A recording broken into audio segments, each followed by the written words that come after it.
evangelistas tivesse uma visão semelhante acerca do ministério e da vida de Jesus Cristo. Tanto é que quando nós olhamos para esses 3 evangelhos, a gente vai ver vários textos que se repetem. Porque tanto Mateus, quanto Marcos e quanto Lucas, eles olham para o ministério de Jesus e para a vida de Jesus pela mesma perspectiva.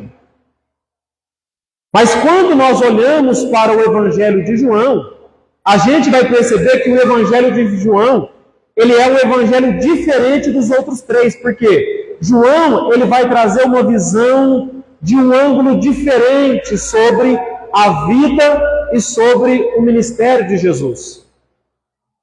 Tanto é que a gente pode até dizer que os relatos que João vai trazer sobre Jesus no seu evangelho são relatos exclusivos, relatos que somente João vai trazer acerca da pessoa de Jesus Cristo. Como, por exemplo, João capítulo 2 vai falar sobre o milagre das bodas de Canaã. Nenhum outro evangelista vai falar sobre esse fato a não ser João. Se a gente pega também, o relato do paralítico do tanque de Betesda, João capítulo 5, só João vai trazer o relato sobre esse paralítico. João capítulo 9, o cego de nascença, somente João vai trazer um relato sobre esse milagre. João capítulo 11, a ressurreição de Lázaro, somente João vai registrar esse milagre. Como também os ensinamentos de Jesus, a gente vai ver que em muitos ensinamentos que Jesus trouxe, alguns desses ensinamentos são exclusivos dentro do Evangelho de João.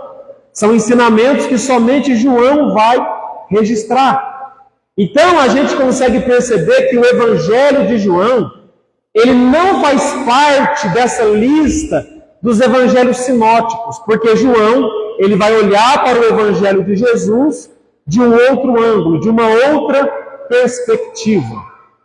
Os irmãos estão conseguindo entender? Amém?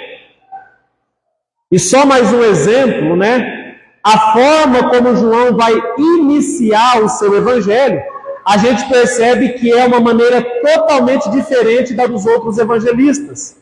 Porque quando você vai olhar, o surgimento de Jesus na perspectiva de Mateus, de Marcos e de Lucas, a gente vai perceber que esses evangelistas, eles começam a falar de Jesus a partir do seu nascimento e a partir da sua genealogia humana. Mas quando a gente olha João falando sobre Jesus, ele não começa a partir de uma genealogia e nem a partir do seu nascimento. Mas João, ele começa falando de Jesus dizendo: no princípio era o Verbo. Então ele não começa falando de Jesus no ventre de Maria, ou de uma genealogia, mas ele aponta para Jesus desde a sua eternidade.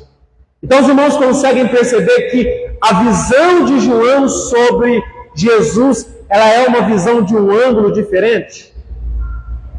Então, é a partir desta visão de João que nós vamos trazer aqui alguns ensinamentos dentro dessa perspectiva joanina, dentro da teologia joanina. Amém? Vamos para o primeiro tópico da nossa lição, que vai falar sobre o Evangelho de João, autoria e data. Se os irmãos puderem ler, o primeiro tópico aí para poder me ajudar, autoria e data.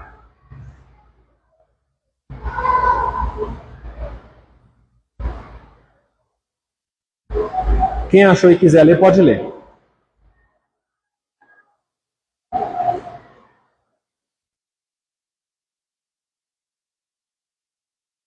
Bem, então pode deixar que eu leia.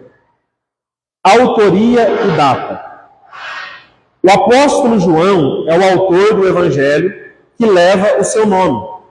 A confirmação da sua autoria encontra-se no próprio texto, João 21, do verso 20 ao verso 24. e também nos escritos dos denominados pais da igreja, que admite que tenha sido escrito nos anos 80 e 90 depois de Cristo. De acordo com estudiosos, o Evangelho de João apresenta uma doutrina genuína sobre a divindade de Jesus Cristo. Assim, as expressões verbo divino e palavra que se fez carne são de grande importância neste quadro do Evangelho. Então aqui nós vamos falar sobre a autoria e a datação do Evangelho de João. Primeiro nós vamos falar sobre a autoria. Quem é o autor do livro de João? Existem alguns debates, sobre quem é o autor do Evangelho de João, mas, conforme está escrito em João, capítulo 21, do verso 20 ao verso 24, nós cremos que o autor do Evangelho de João é o próprio João. Vai lá comigo, João, capítulo 20, e do verso 21 ao verso 24.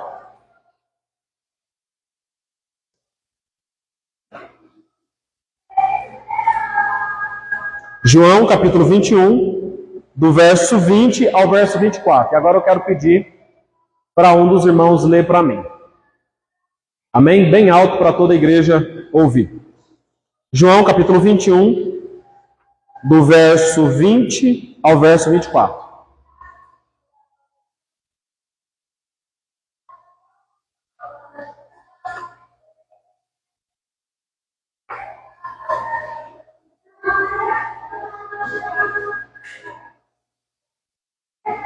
Os irmãos encontraram? João 21, do verso 20 ao verso 24.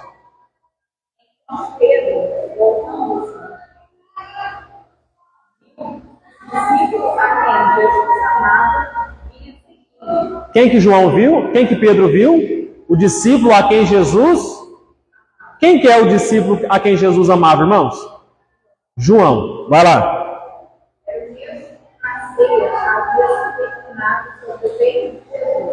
Para perguntar, Senhor, quem é o Senhor? 21. Ao ver, Pedro perguntou a Jesus, Senhor, qual a isso? Até o 24, pode ir. Jesus respondeu, eu quero que ele permaneça até que eu venha, que você tenha com isso, só você segundo.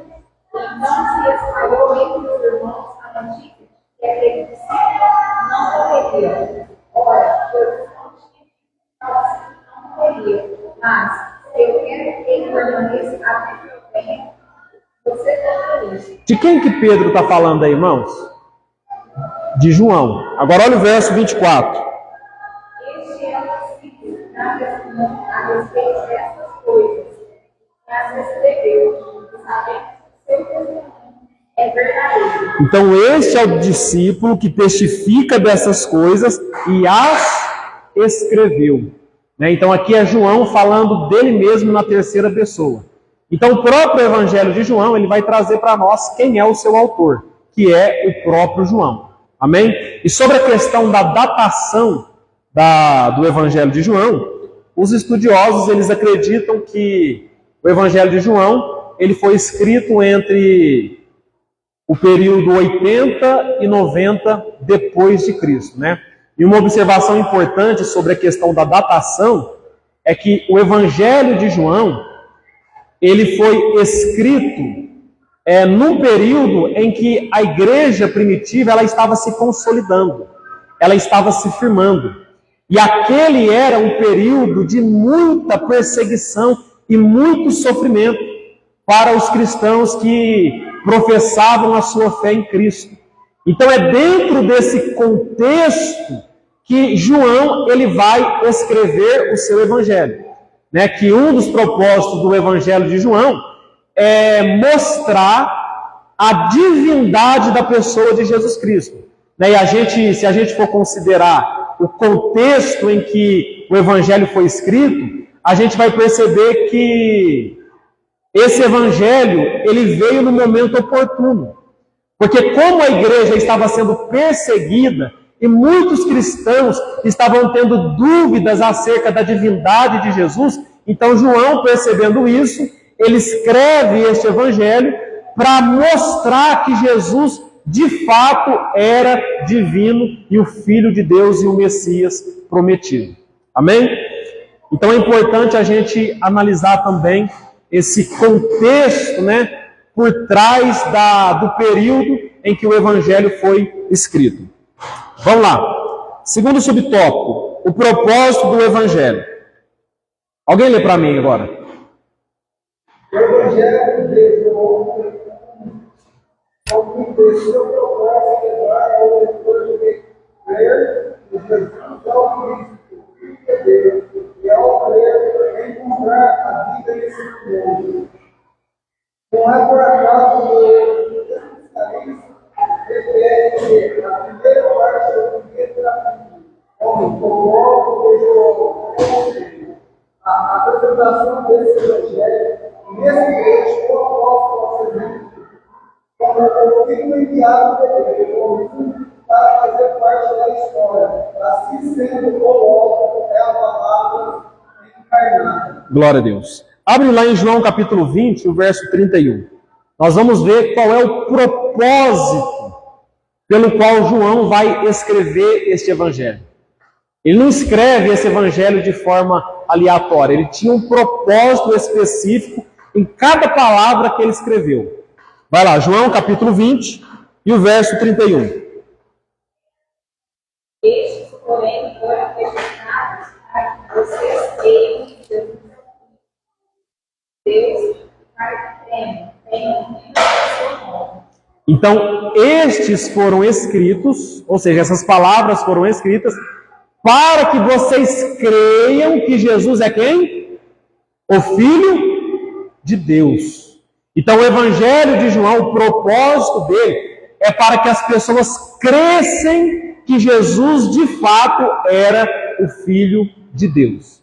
E é interessante porque o verbo crer aqui, ele traz para nós duas lições importantes, né?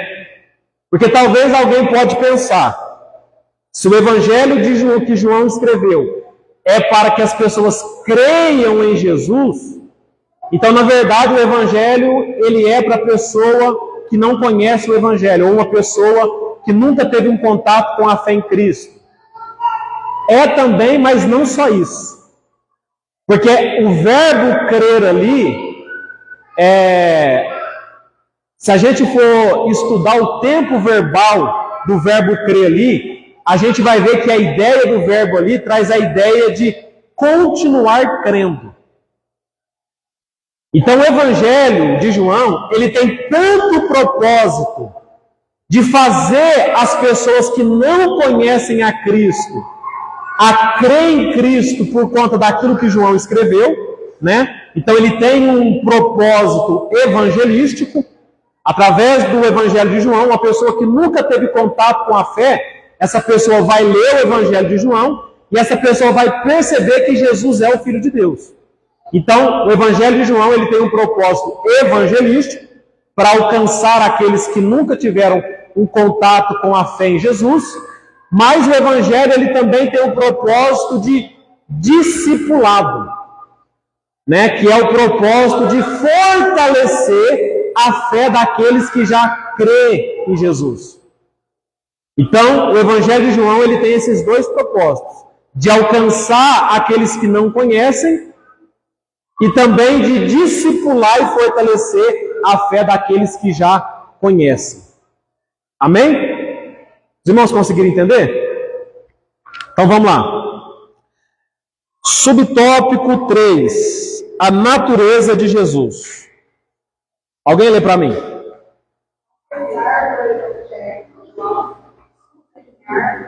A forma clara da dimensão de Jesus. O apóstolo também aborda sua natureza humana. Nesse sentido, o Evangelho não só realça a divindade de Jesus como Filho de Deus, mas também a sua humanidade por meio da morte expiatória do nosso Senhor, em favor do pecado da humanidade, em João, tanto a divindade quanto a humanidade de Jesus são confirmadas. Glória a Deus. Então, o Evangelho de João, irmãos, ele tem como ênfase falar sobre um Jesus divino, Jesus como o Filho de Deus. Mas só que também João, ele vai falar sobre a natureza humana de Jesus. Porque como a gente bem sabe, Jesus ele tem tanto a natureza divina quanto a natureza humana. João, no seu evangelho, ele vai dar ênfase na natureza divina de Jesus, mas ele também vai dar aspectos profundos sobre a natureza humana de Jesus. E uma coisa interessante dentro do Evangelho de João, dentro da teologia joanina, né, como ênfase na divindade de Jesus, é que João, quando ele vai relatar os feitos de Jesus dentro do seu Evangelho, ele sempre vai chamar os milagres de Jesus de sinais. Vocês já perceberam isso dentro do Evangelho de João? João, quando ele vai relatar algum milagre que Jesus realizou, ele sempre vai chamar esses milagres de... Como é que ele vai chamar os milagres? Sinais. Abre lá em João, capítulo 20, agora o verso 30 e o 31.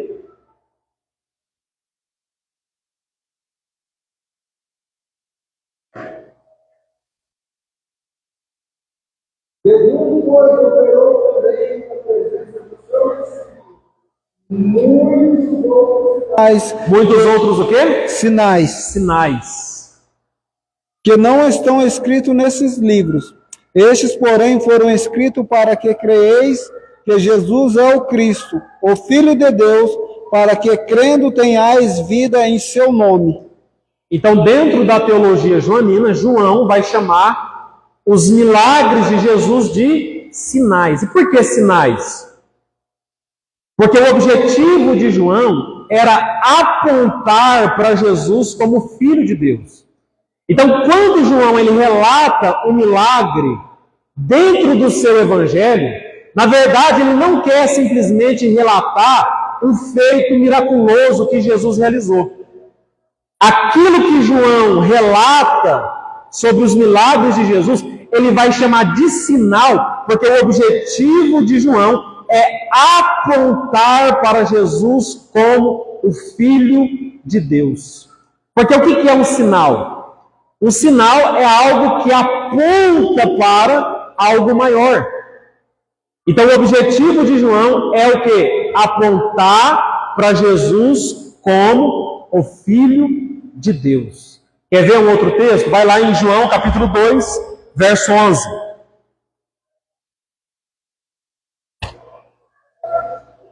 João 2,11, o primeiro milagre que Jesus vai realizar. Olha como João ele vai tratar os milagres de Jesus. Assim os seus sinais em Caná da Galileia, e manifestou a sua glória, e seus discípulos creram nele. Jesus principiou o quê? Os seus milagres? Ou os seus sinais? Os Sinais. seus sinais. Olha que interessante, irmãos. Vai lá em João capítulo 3 e o verso 2. Aqui é o diálogo entre Jesus e Nicodemos. Olha o que Nicodemos vai falar acerca de Jesus. João 3, verso 2. Ah lá, está lá no projetor lá. Se os irmãos quiserem acompanhar lá, pode ler. Este foi ver depois, como Jesus Disse-lhe: Rabi, bem sabemos que esse mestre vindo de Deus, porque ninguém pôde fazer esses sinais que tu fazes. Se Deus não for com ele, Olha o que Nicodemos vai falar sobre Jesus. Nicodemos vai dizer assim, Senhor, bem sabemos que o Senhor é mestre vindo de quem? De Deus. E como é que Nicodemos chega nessa conclusão de que Jesus ele veio de Deus? por causa dos seus sinais, porque ele vai dizer, ninguém pode fazer estes sinais. Perceba a expressão estes. Então ele está falando de sinais específicos dentro do ministério de Jesus. Ele está dizendo, Senhor, ninguém pode fazer estes sinais que o Senhor faz se essa pessoa não vier de Deus. Então, através dos seus sinais, a gente reconhece que o Senhor é vindo da parte de Deus. Porque os sinais que Jesus realizava apontava para a sua divindade, apontava para quem ele era, para a sua natureza divina. E o próprio Nicodemos, ele vai reconhecer isso. Porque naquele tempo, irmãos, havia uma expectativa entre os judeus sobre a vinda do Messias. Existia alguns sinais, profetizados no Antigo Testamento que anunciaria a vinda do Messias. Quer ver? Vai lá em Isaías, capítulo 35, e o verso 5 e o verso 6. Aqui o profeta Isaías, que era um profeta messiânico, ele vai falar sobre o reino do Messias que haveria de vir. Ele vai falar sobre alguns aspectos e alguns sinais que o Messias realizaria quando ele viesse e estabelecesse o seu reino. Olha o que Isaías vai profetizar. Isaías 35, versos 5 e 6.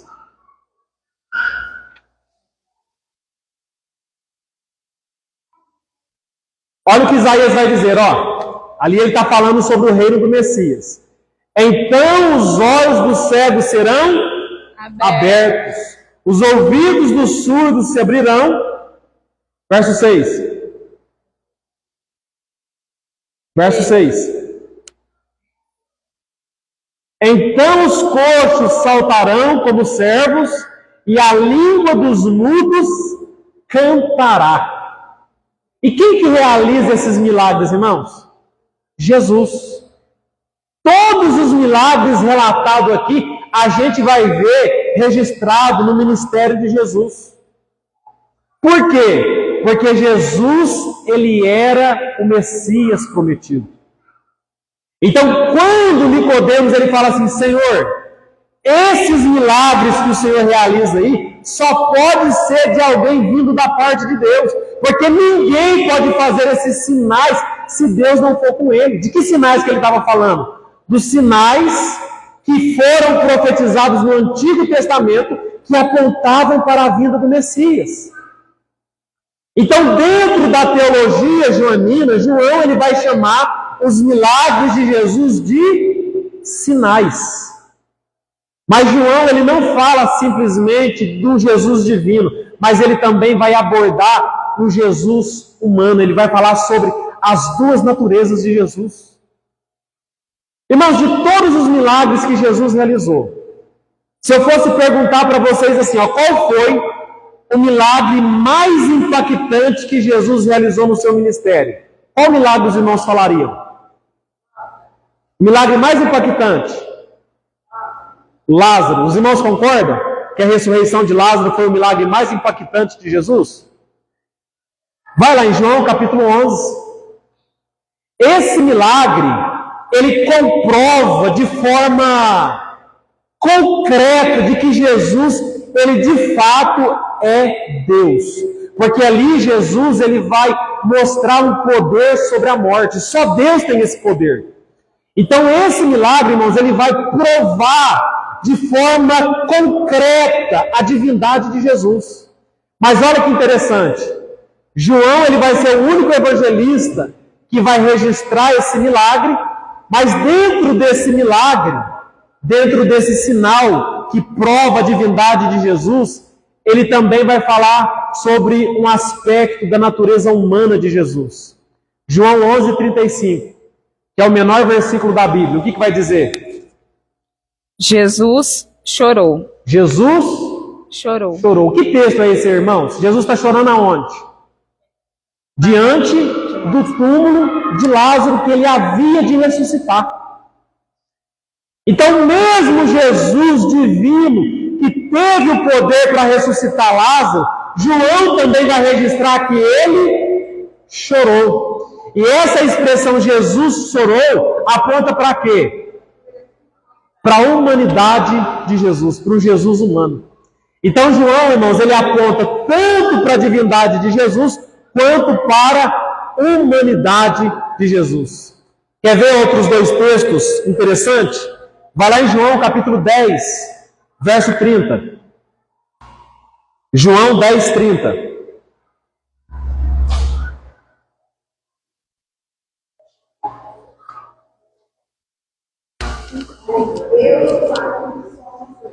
Olha o que Jesus vai dizer em João 10, 30. Eu e o Pai somos. Jesus está dizendo que ele e o Pai é um.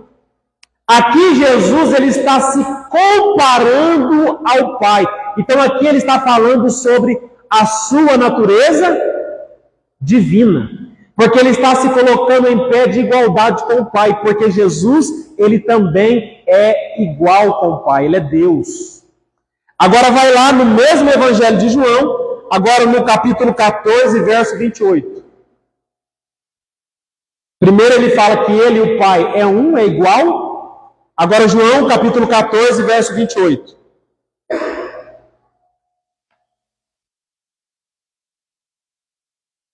Quem achou e quiser ler, pode ler.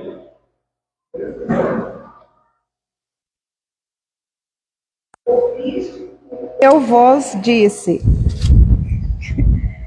vou e venho para vós. Se me amaste, certamente exultareis, porque eu disse, vou para o Pai, porque meu Pai é maior que eu. Primeiro Jesus ele fala que ele e o Pai é um, agora o próprio Jesus de novo, agora ele vai dizer que o Pai é o quê?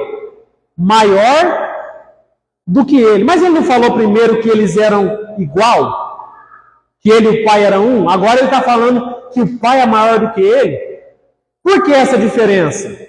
Porque aqui Jesus ele está tratando sobre o seu aspecto humano. Aqui ele não está falando dele como o seu aspecto divino. Aqui ele está colocando o Pai como maior do que ele, porque aqui ele está tratando do seu aspecto humano. Aqui ele está tratando sobre a sua humanidade. Então João, dentro do seu evangelho, dentro da sua teologia, ele vai apresentar sempre as duas naturezas de Jesus. Tanto a natureza divina, quanto a natureza humana. Amém? Os irmãos estão conseguindo entender? O quão profundo, irmãos, é a teologia joanina? O quanto João ele é profundo ao falar de Jesus? Vamos lá para o segundo tópico da nossa lição. Jesus, o Verbo de Deus. Alguém lê para mim aí, por gentileza.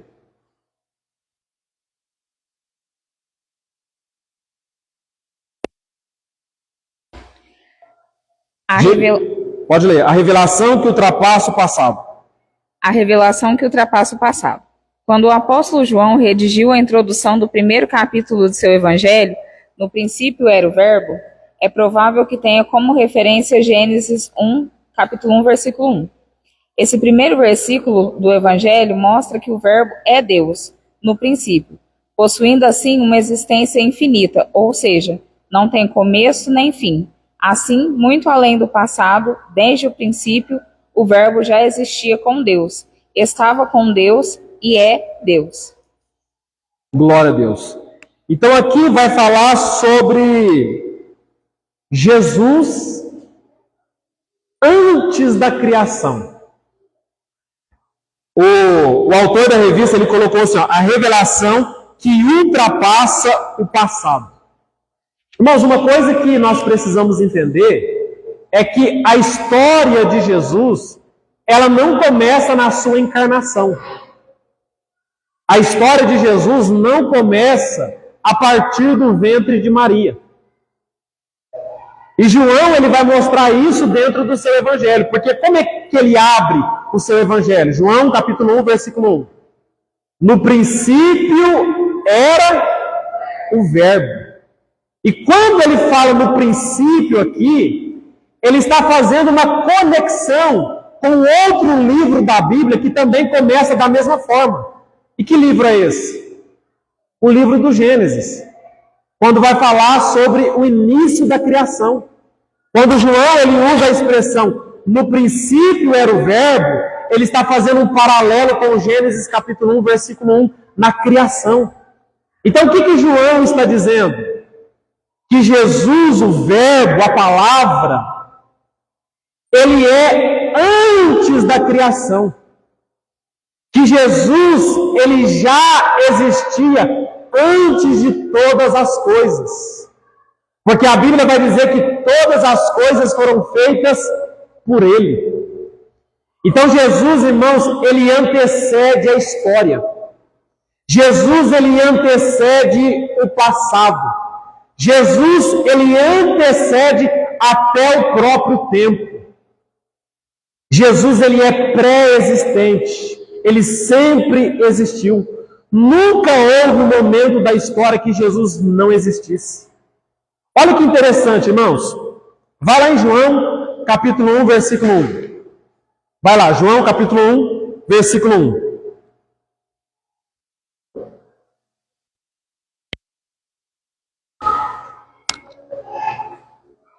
No princípio era o verbo. Os irmãos estão vendo a expressão ali, era. Ali no hebraico é um verbo, que é o verbo eimi, que é um verbo que a sua conjugação verbal está no tempo imperfeito. O que isso significa? Significa que o verbo, ele é antes do princípio. Esse verbo era, a conjugação do verbo no tempo imperfeito, mostra que o verbo ali, ele é antes do princípio. Então, antes de todas as coisas serem criadas, Jesus já existia. É como se Jesus, irmãos, ele fosse uma linha infinita antes da criação. Então Jesus, irmãos, ele é eterno. Assim como o Pai é eterno, o Filho também é eterno. E Jesus, ele vai falar também dentro do Evangelho de João sobre a sua eternidade. Vai lá em João capítulo 17, verso 5. João 17, versículo 5.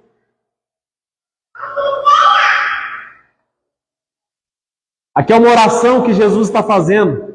E olha a oração que Jesus faz.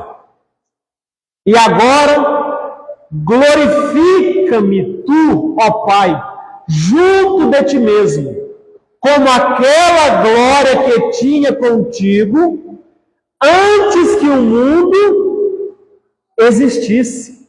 Jesus está dizendo, Pai, me dá aquela glória que eu tinha contigo, antes que o mundo fosse formado, antes que o mundo existisse. Eu quero aquela glória que eu já tinha contigo. Aqui Jesus está falando sobre o quê? Sobre a sua eternidade. Quer ver? Outro texto. Vai lá em João, capítulo 8. Tudo dentro do Evangelho de João. João, capítulo 8, versículos 51 ao 53. Vai lá. Aqui Jesus ele está debatendo com alguns judeus. E olha o que Jesus vai dizer. Em verdade vos digo, que se alguém guardar a minha palavra, nunca verá morte. E disseram-lhe, pois, os judeus, agora conhecemos que tens demônio. Morreu Abraão e os profetas, e tu dizes, se alguém guardar a minha palavra, nunca provará a morte. És tu maior do que o nosso pai Abraão, que morreu, e também os profetas que morreram? Quem te fazes tu ser? Verso agora 56 ao 58. Abraão, vosso pai, exultou por ver o meu dia, e viu e alegrou-se.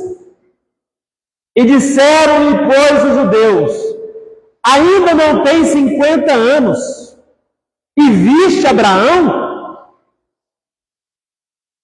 E disse-lhe Jesus: em verdade vos digo, que antes que Abraão existisse, eu sou. Então, quando Jesus ele começa a falar que ele era antes de Abraão, que Abraão viu o dia dele, os judeus começaram a dizer: como é que você fala de Abraão? Você não tem nem 50 anos, como é que você fala que Abraão viu o seu dia? Aí Jesus vem e diz assim, ó, antes que Abraão existisse, eu já existia, eu já era, eu sou antes de Abraão. Irmãos, os judeus ficaram loucos. A Bíblia vai dizer que eles pegaram em pedras para poder apedrejar Jesus. Porque eles achavam que Jesus estava falando uma blasfêmia, mas na verdade Jesus estava falando sobre a sua eternidade. Jesus, ele é eterno, ele é o Verbo eterno. Glória a Deus. Amém, meus irmãos? Vamos lá. Agora para o subtópico 2 do capítulo 2. A natureza fundamental do Verbo. Alguém lê para mim, por gentileza?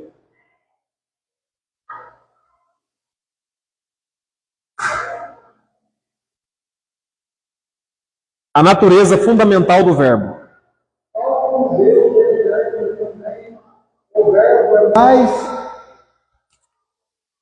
O Verbo é mais adiante em Apocalipse.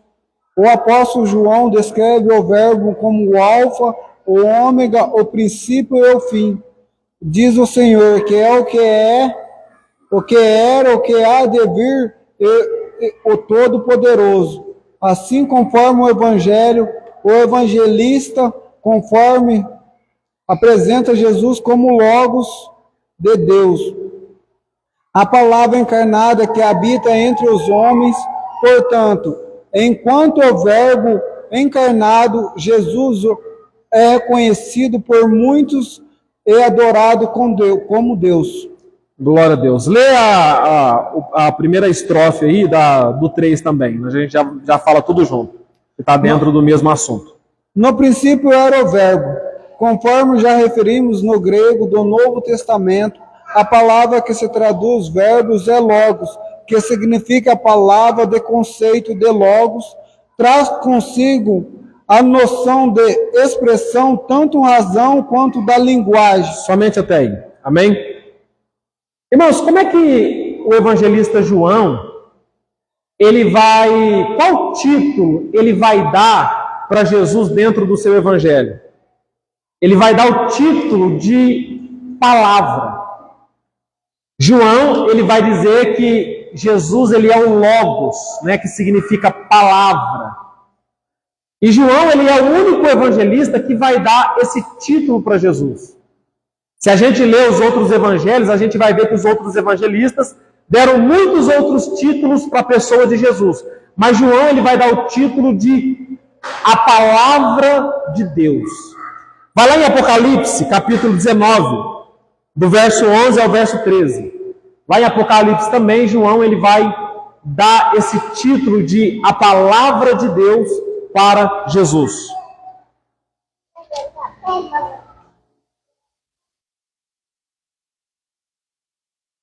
Do 11 ao 13.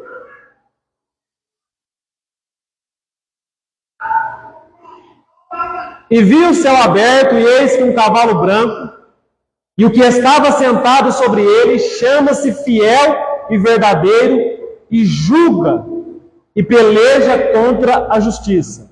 E os seus olhos eram como chama de fogo, e a sua cabeça havia muitos diademas. De quem está falando aqui, irmãos? Jesus. Amém? E tinha um nome escrito que ninguém sabia, senão ele mesmo. E estava vestido de uma veste tingida em sangue, e o nome pelo qual se chamava é a Palavra de Deus. Então Jesus ele é chamado de palavra. Repita comigo, palavra. Por que, irmão, Jesus é chamado de palavra de Deus? Logos. O que significa essa expressão palavra de Deus? O que é uma palavra, irmãos? Quando nós pronunciamos palavras, as palavras que a gente articula, que a gente pronuncia, são pronúncias que é uma reação de um pensamento que a gente tem. A gente idealiza alguma coisa, a gente pensa em alguma coisa e a gente verbaliza os nossos pensamentos e os nossos sentimentos através de palavras. Então, palavras falam daquilo que está no nosso ser. Lembra quando Jesus ele vai dizer que a boca fala o que o coração está cheio? Ou seja, as palavras, ela revela os nossos pensamentos. As palavras revelam aquilo que está no nosso interior. Então, quando Jesus ele é chamado de a palavra de Deus, na verdade, o que João está querendo mostrar é que Jesus, ele é a palavra viva da revelação de Deus. Então, aquilo que Deus pensa, aquilo que Deus deseja, a revelação de Deus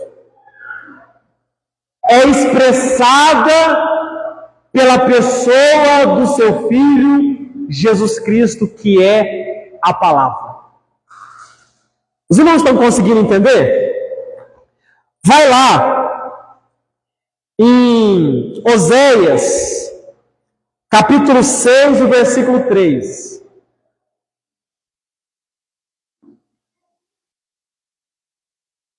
Oséias 6, 3. Olha o que o profeta Oséias vai dizer. Então, conheçamos e prossigamos em conhecer. Então aqui, irmãos, é um mandamento. Que nós temos que conhecer o Senhor. E como é que a gente conhece o Senhor? De que forma que a gente conhece Deus? Vai lá agora em João, capítulo 14, versículo 7. João, capítulo 14, versículo 7. Olha o que Jesus vai dizer. Se vós me conheceis a mim, também conhecereis o meu, e já desde agora o conheceis e o tendes. Então Oséias vai dizer que nós precisamos conhecer a Deus. Aí Jesus vai dizer assim, ó, para vocês conhecer a Deus, vocês têm que me conhecer. Como é que eu conheço a vontade de Deus, os desejos de Deus e os pensamentos de Deus, irmãos? Conhecendo Jesus. Porque Jesus, ele é a revelação de quem Deus é. Quer conhecer a Deus? Conheça Jesus. João capítulo 1, versículo 18. Vai lá. João 1, 18. Deus nunca foi visto por alguém. O Filho unigênito que está no seio do Pai, este o revelou. O Deus Pai nunca foi visto, mas ele foi revelado pela pessoa de Jesus. É por isso que Jesus vai dizer, quem vê a mim, também vê o Pai. Vai lá em Colossenses, capítulo 1, versículo 15. Colossenses 1, 15. o qual é a imagem do Deus invisível, o primogênito de toda criação. Quem é, irmãos, a imagem do Deus invisível? Jesus. Quer conhecer o Deus que é invisível? Olhe para a imagem do primogênito de toda a criação. E quem é o primogênito de toda a criação? Jesus. Então, quer conhecer Jesus, quer conhecer o Deus Pai? Jesus. Porque Jesus, ele é a revelação do Pai. Os irmãos conseguiram entender o porquê que Jesus é chamado de a palavra de Deus? Você quer ver uma coisa? A pessoa, ela conhece você por aquilo que você fala. Não dá para você conhecer uma pessoa através das suas palavras? Através daquilo que a pessoa fala, você consegue conhecer quem é aquela pessoa. Porque as palavras revelam quem a pessoa é. Então, quando João vai falar que Jesus, ele é a palavra de Deus, ele está dizendo que Jesus, ele é a palavra viva que vai revelar a pessoa do Pai. Os irmãos conseguiram entender? Amém? Então vamos lá. Agora nós vamos para o último capítulo da nossa lição. A encarnação do Verbo. Alguém lê para mim? A gente já está terminando, irmãos. A manifestação do Verbo e a luz do mundo. João identifica Jesus como o Criador de todas as coisas, mediado pelo Pai através do poder da sua palavra. A seguir, ele faz uma distinção entre luz e trevas. As trevas simbolizam a obscuridade espiritual provocada pelo pecado. No entanto, Deus enviou João Batista para testemunhar e proclamar sobre a luz. A verdadeira luz é Cristo, que foi anunciado por João Batista, mas que os homens decidiram rejeitar. Glória a Deus. Então aqui, irmãos, dentro do Evangelho de João, ele vai mostrar que João Batista, que foi o precursor de Jesus, né, que veio preparar o caminho para o Messias, João Batista, ele vai dizer que Jesus, ele é a luz, ele veio para trazer luz, né? Então aqui João, ele vai usar a metáfora da luz para falar sobre Jesus, porque Jesus, ele é a luz do mundo. E novamente, irmãos, aqui faz um paralelo com Gênesis. Vai lá em Gênesis, capítulo 1, versículo 3.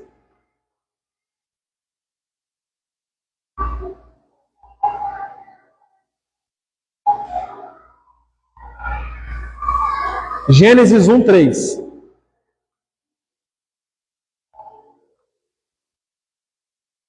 E disse Deus: haja luz. E houve. Esse foi qual dia da criação, irmãos? O primeiro dia. E que luz é essa, irmãos? Talvez alguém pode pensar que é a luz do sol. Mas o sol, irmãos, se não me falha a memória, ele foi criado só no quarto dia.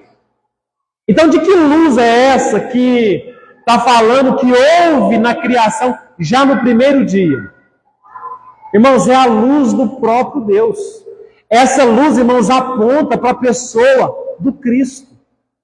Então, quando Jesus, ele vem em carne, né, quando ele encarna, e João Batista, ele vai falar sobre a pessoa de Jesus como homem, ele vai apresentar Jesus como a luz.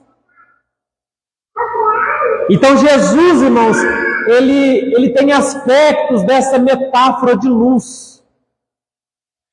Vai lá em 1 Coríntios.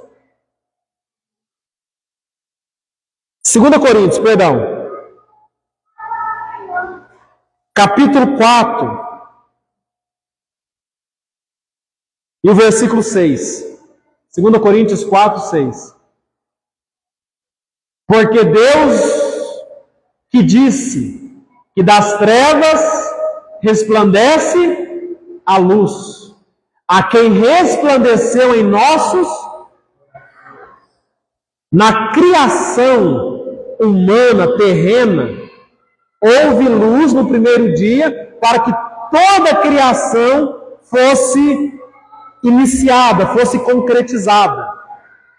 Mas agora, Paulo ele está falando de uma luz que resplandece, mas não para uma criação terrena, mas para uma criação espiritual, que brota onde? No nosso coração.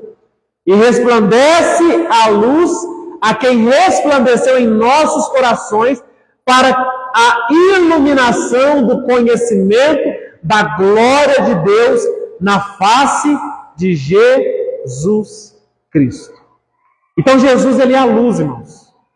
O próprio Jesus ele vai dizer isso lá em João capítulo 8. João 8, e o versículo 12, Jesus vai dizer: eu sou a luz do mundo. Se a gente olhar também para as profecias do Antigo Testamento que apontavam para a pessoa de Jesus, a gente vai ver que já no Antigo Testamento também se usava essa metáfora de luz para falar de Jesus. Vai lá em Isaías capítulo 9, versículo 2.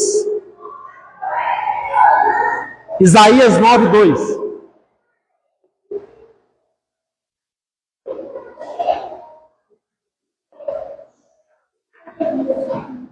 O povo que andava em trevas viu uma grande... Vamos lá, o povo que andava em trevas viu uma grande luz sobre os que habitavam na região da sombra da morte e resplandeceu a luz. Aí se você continuar lendo o capítulo 9, você vai ver que vai ter uma profecia acerca do nascimento de Jesus, dizendo que um menino vos nasceu, um filho se vos deu. Aí começa a falar sobre Jesus, sobre o nascimento de Jesus. Então, dentro da teologia joanina, João ele também vai usar essa metáfora de Jesus como sendo a luz deste mundo. Amém? Vamos lá, para o subtópico 2. O privilégio de nos tornarmos filhos de Deus. Enquanto Israel rejeitou a bênção da salvação através da obra do Calvário, Deus ofereceu a todas as pessoas, independentemente da sua raça, etnia ou língua, a oportunidade de se tornarem filhos de Deus, pela fé no nome de Jesus. Solta aí. Então aqui vai falar sobre o privilégio de nos tornarmos filhos de Deus. Tem gente que acredita, irmãos, que todo mundo é filho de Deus, né? Tem gente que fala, não, todo mundo é filho de Deus. Mas não é isso que a Bíblia nos ensina. A Bíblia ensina que filhos de Deus são aqueles que receberam Jesus pela fé e aqueles que creem no seu nome. Esses são feitos filhos de Deus. Então nós, irmãos, somos considerados como filhos de Deus. Nós recebemos a adoção como filhos de Deus por meio da pessoa de Jesus Cristo. A Bíblia vai dizer que ele veio para o que era seu e os seus não os receberam, mas a todos quanto receberam foi-lhe dado o poder e o direito de serem feitos filhos de Deus. Então nós temos esse direito de ser chamados filhos de Deus, esse privilégio, por causa da pessoa bendita do nosso Senhor e Salvador Jesus Cristo. E para a gente finalizar, a manifestação e habitação do Verbo. Alguém lê para mim aí, por gentileza.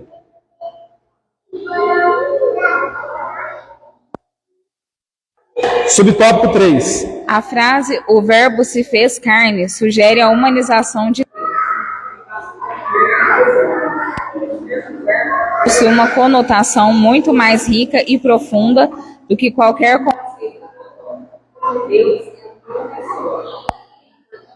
expressão, e habitou entre nós. No texto grego, essa ou tenda entre nós. Antes, Deus habitava numa tenda montada e reside entre nós, representando a manifestação plena da presença. Aleluia. Irmãos, agora presta bastante atenção nisso aqui, que isso aqui, irmãos, é fantástico. A manifestação e habitação do Verbo. Vai lá em João, capítulo 1, versículo 14. João, versículo 1, verso 14.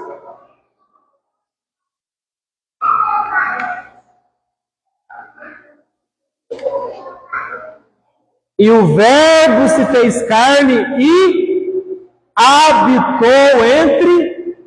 Repita comigo, habitou. Mais uma vez, habitou. O que significa essa expressão? E o Verbo se fez carne e habitou entre nós. Essa expressão habitou, irmãos, é a expressão grega tabernaculou. Essa expressão habitar, irmão, significa tabernáculo. É a mesma ideia do tabernáculo que o próprio Deus mandou Moisés fazer lá quando o povo estava no deserto. Lembra quando o povo estava no deserto e Deus disse para Moisés, Moisés, faz um tabernáculo, porque eu vou habitar entre vocês no tabernáculo. Eu vou estar no meio de vocês. Eu quero que vocês façam o tabernáculo e eu vou habitar no meio de vocês. Vai lá em Êxodo, capítulo de número 25, e o verso 8 e 9, para a gente entender isso aqui. Êxodo 25, 8 e 9.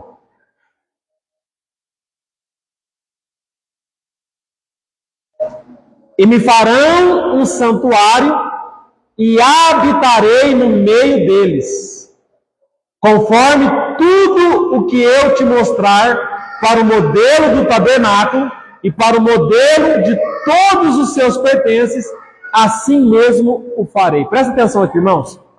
Quando Jesus ele fala assim, que ele veio e ele se encarnou e ele habitou entre nós, ali é a expressão tabernáculo. Jesus encarnado é como se ele fosse o nosso tabernáculo.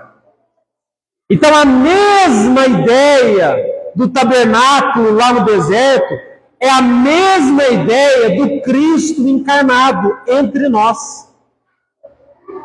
Lembra quais eram os benefícios que o povo tinha quando o tabernáculo foi estabelecido lá no deserto?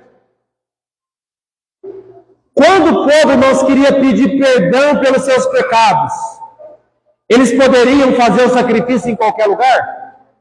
Aonde que eles tinham que ir para pedir perdão pelos seus pecados? No tabernáculo. E hoje, Jesus como nosso tabernáculo, aonde nós temos que recorrer quando nós pecamos? Em Jesus.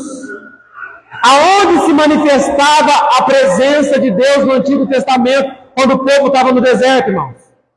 No tabernáculo. E aonde nós sentimos e recebemos a presença de Deus? Através da pessoa de quem? De Jesus. Quer sentir a presença de Deus, irmãos? É só através de Jesus. A presença de Deus, irmãos, ela não é sentida por causa dessas quatro paredes, mas por causa da presença de Jesus que habitou entre nós. O povo queria sentir paz e alegria. Isso eles recebiam só quando eles estavam no tabernáculo. E da mesma forma, nós hoje, irmãos, para a gente receber alegria, a presença de Deus, paz, é somente pela pessoa de Jesus, que é o nosso tabernáculo nos dias de hoje. Olha o paralelo que se faz entre o tabernáculo do Antigo Testamento para Jesus como tabernáculo no Novo Testamento. Vai lá, Êxodo 40, verso 34 e 35.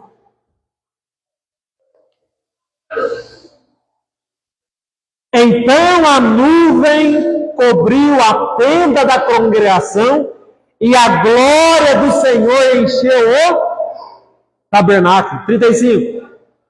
de maneira que Moisés não podia entrar na tenda da congregação, porquanto a nuvem permanecia sobre ela e a glória do Senhor enchia o que enchia o tabernáculo, irmãos? A glória de Deus. Agora vai lá em João, capítulo 1, versículo 14.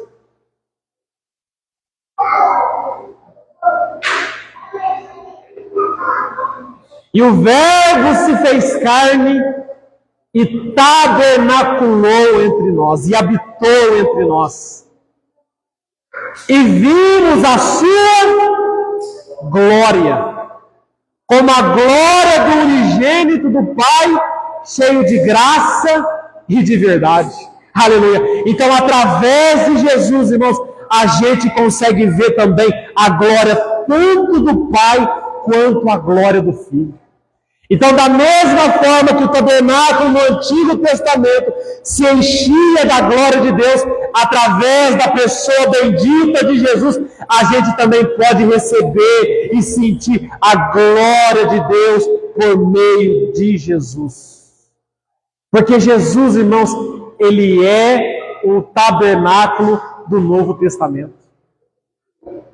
Há muitos paralelos, irmãos, entre o tabernáculo do Antigo Testamento para Jesus como o tabernáculo do Novo Testamento. É que não dá tempo da gente falar tudo, irmãos. Mas Jesus, ele é o nosso tabernáculo. Amém? Glória a Deus.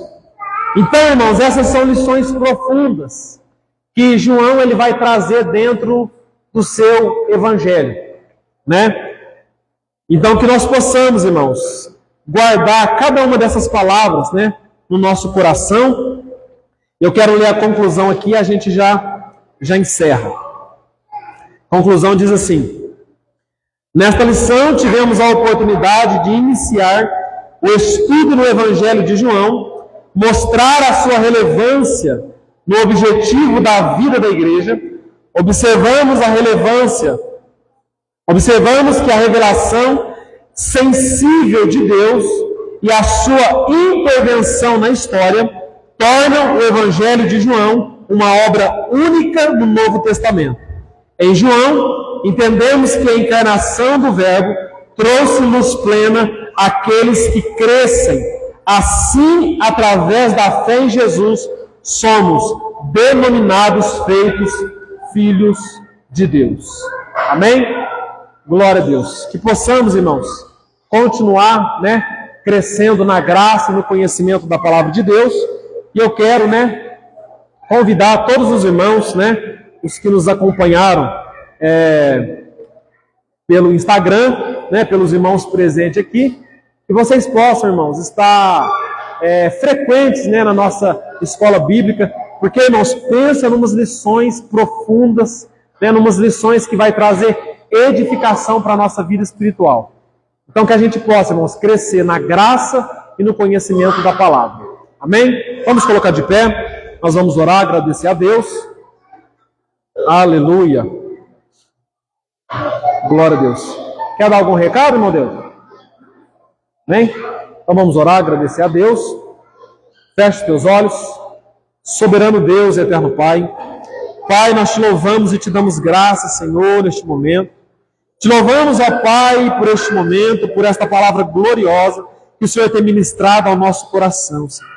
Pai, que esta palavra, meu Pai, possa penetrar em cada coração, para que a gente possa, meu Pai, entender as Tuas verdades, ó Pai, para que a gente possa entender, meu Pai, e fortalecer a nossa fé, meu Pai, porque esse é o propósito desse Evangelho, para que a gente continue crendo, meu Pai, que o Senhor é o Messias enviado, Filho de Deus, e que o Senhor é o próprio Deus que se encarnou, que veio como homem, que morreu pelos nossos pecados e que ressuscitou ao terceiro dia e que prometeu que irá voltar para buscar e arrebatar a sua igreja, para que nós possamos estar para sempre com o Senhor, como o Senhor nos prometeu.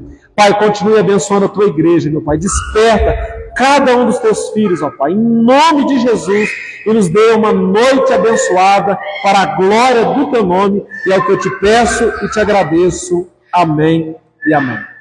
Amém? Deus abençoe, estenda as mãos, que o grande amor de Deus, que a graça do nosso Senhor e Salvador